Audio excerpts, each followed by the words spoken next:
क्योंकि मैनपुरी जनपद में बहुत से लोगों की निगाह टिकी हुई थी कि आखिर सैफई परिवार का चक्रव्यूह कौन भेजेगा।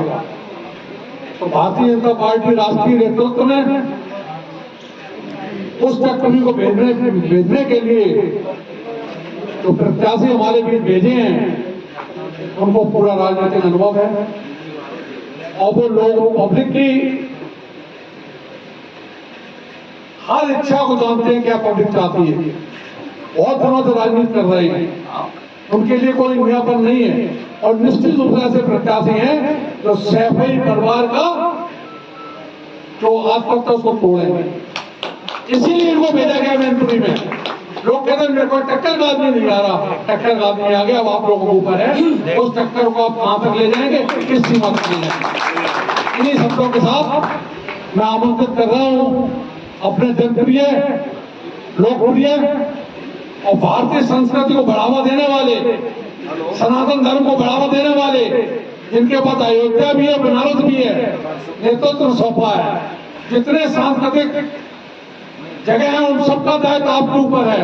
बहुत बड़ा मंत्रालय आपके पास है।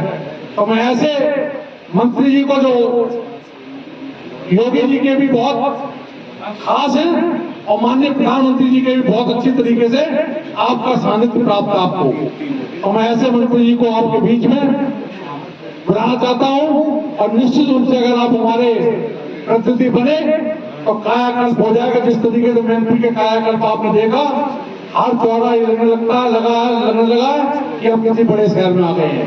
ऐसे ही पूरा क्षेत्र विकसित होगा अगर विकसित क्षेत्र चाहते हैं। क्योंकि एक बात समझ लीजिए, अगर सपा का कैंडिडेट ठीक से आप मिल भी नहीं पाएंगे कितने वीआईपी हैं। मैं जानता हूं अच्छी तरीके से, मैं रहा हूं, मिलने के लिए आपको लाइन लगानी पड़ेगी और अंदर कमरे तक नहीं पहुंच पाएंगे, मेरा दावा है। और जो दावा करता हूं कि मैं मिल लेता हूं आराम से, तो मुझे अपने बता दे खड़ा होकर कि मैं आराम से मिल लेता हूं। हाँ, वो जब चुनाव आएंगे तो आराम मिलेंगे आप, उसके बाद बहुत वीवीआईपी है, आपसे मिलेंगे भी नहीं। और मंत्री जी के पास जब आप जाएंगे तो तुम क्या करते हैं, मिले फिर वो घर की तरीके से मिलते हैं, मैनपुरी के नाम से मिलते हैं, मैनपुरी जनपद के नाम से आपके दरवाजे जो मंत्री पद के दरवाजे हैं वो तुरंत खुल जाते हैं।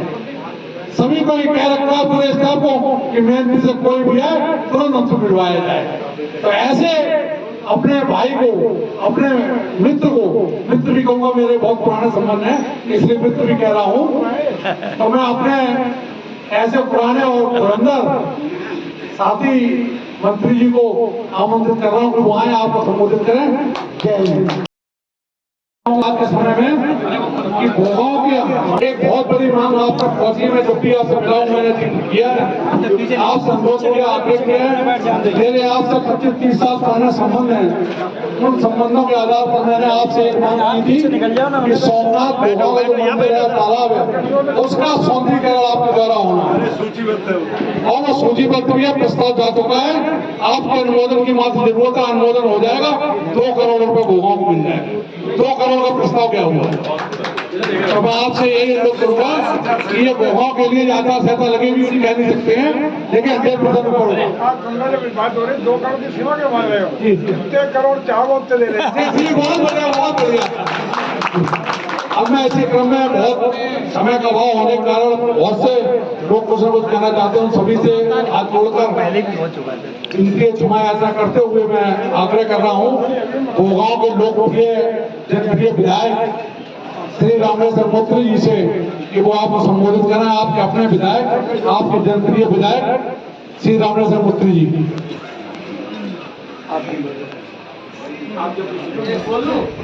मैनपुरी लोकसभा के हमारे जानदार और शानदार प्रत्याशी, उत्तर प्रदेश सरकार के कैबिनेट मंत्री ठाकुर जयवीर सिंह जी, क्षेत्रीय उपाध्यक्ष श्रीमान आलोक गुप्ता जी, भल्लू चौहान जी, प्रदीप चौहान जी, पूर्व जिलाध्यक्ष, और आदरणीय मनोज दीक्षित जी। इनसे मेरा पारिवारिक संबंध है। मैं हमेशा छोटे भाई की तरह उन्हें मानता रहा और जब तक रहूंगा तब तक मानता था। उनका परिवार मैं अपना ही परिवार समझता हूँ।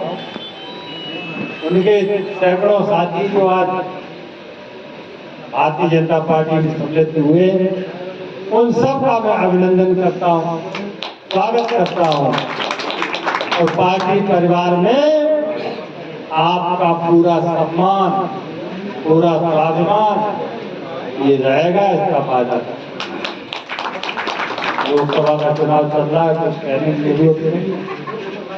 हम सबको जुटना और मंत्री जयवीर सिंह बनकर लोकसभा के प्रत्याशी बनकर जुटना है।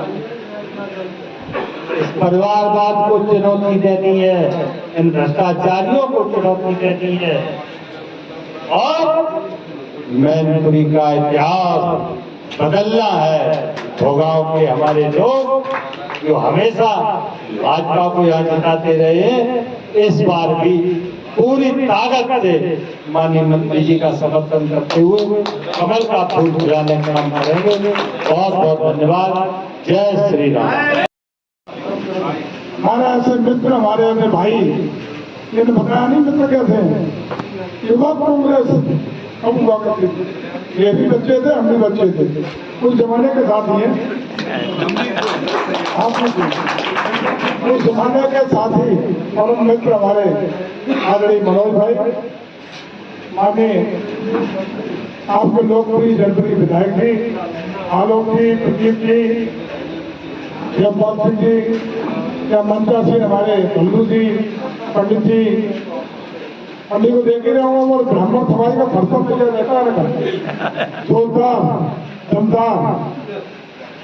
इधर बैठे हुए सभी हमारे मित्र भाई और आप सब भोगांव की सरजमी के प्रबुद्धजन, बहुत सब लोग भोगांव नहीं, पूरे भोगांव विधानसभा क्षेत्र की राजनीतिक धारा बदलने की क्षमता रखते हैं।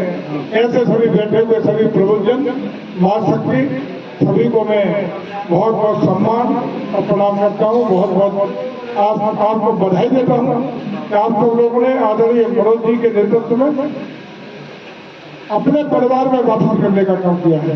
बहुत बहुत अभिनंदन, बहुत बहुत स्वागत है। अभी गरज मेंटल सजाने आज उनका अभ्यास हुआ, नामांकन आ जाए उनका हुआ टेम्पल जी का, राम गोपाल जी का भी मैं सुन रहा था, वीडियो उसी प्रेस कर रहे थे।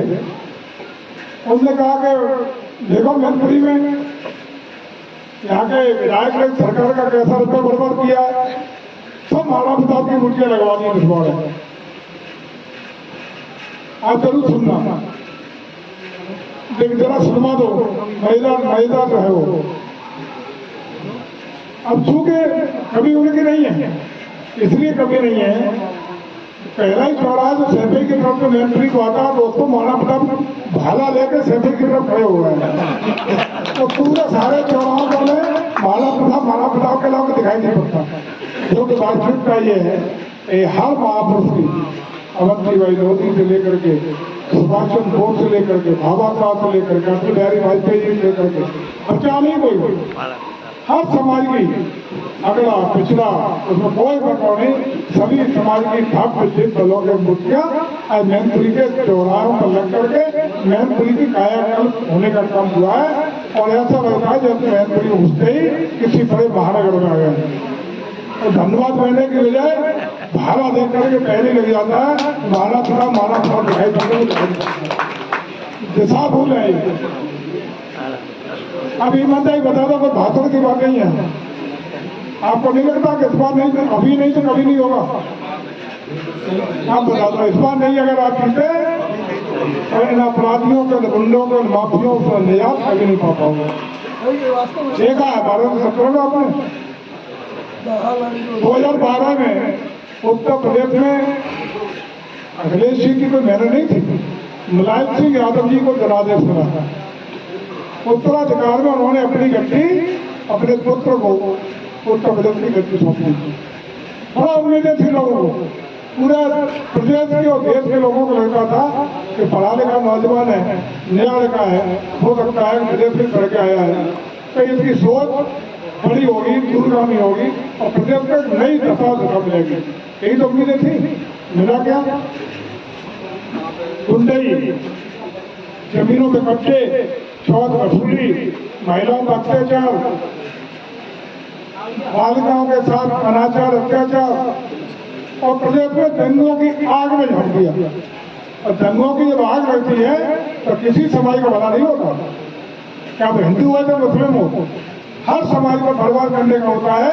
और जब प्रदेश आग में झुकता है तो उससे प्रभावित प्रत्यक्ष रूप से हो व्यक्ति या अप्रत्यक्ष रूप से हो, सरकारी संपत्तियां बर्बाद हो या निजी संपत्तियां बर्बाद हो, बर्बादी प्रदेश की होती है, बर्बादी हम सब की होती है। सरकारी संपत्तियां भी हमारे राजस्व, हमारे टैक्स की संपत्तियां हैं, हमारी स्टेट की, हमारे देश की संपत्तियां हैं। ये तांडव माफिया राज देश ने झेला, मेरा एकदम यहाँ भी हुआ होगा, एक कब्जे से नहीं हुआ कि बचाना होगा, बसें लुटी, नहीं बचा होगा, बसें बहुत लुटी। 100% हुआ, कहीं नहीं कुछ बचा, कहीं न कहीं प्रभावित हुआ। और इसी का परिणाम था कि पूरे प्रदेश में एक मत होकर एकजुटता के साथ प्रचंड बहुमत से भाजपा की सरकार 2017 में आदरणीय योगी जी के नेतृत्व में बनाने का निर्णय लिया। आपने भी उसमें एक आहुति देकर के आदरणीय पंडित जी को एमएलए बनाने का काम किया और हमारी पार्टी ने एक बड़ा जरिया से दिखाते हुए उत्तर प्रदेश की सरकार में भोगाओं का प्रतिनिधित्व, आप सबका प्रतिनिधित्व देकर के कैबिनेट मंत्री बनाने का काम किया। अब आपके जमाने में, आज की सरकार में और हम सब के जमाने में 7 साल में चलो गया। दोनों देशों में आदरणीय मोदी जी की चर्चा तो है ही है, लेकिन आदरणीय योगी जी के बारे में लोगों की भावना